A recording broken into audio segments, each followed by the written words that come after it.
জন্য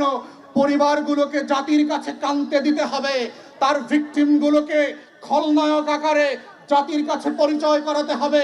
যেই পরিবারগুলোকে কাঁদতে দিতে দিতে অন্য শত বছরের আজাদির লড়াইয়ের নায়কদেরকে স্মরণ করতে হবে, উত্তর পুরুষদেরকে সংযত করতে হবে এবং মনে রাখা দিতে হবে যে আসলে কাদের রক্তের কারণে, কাদের ত্যাগের কারণে এই বাংলাদেশ এসেছে, কেন গণ অভ্যুত্থান হয়েছে, কাদের গুম হয়ে যাওয়া গণকবরের লাশের উপরে ভিত্তি করে অন্তর্বর্তীকালীন সরকার গঠিত হয়েছে। সেই গল্পটা শুধুমাত্র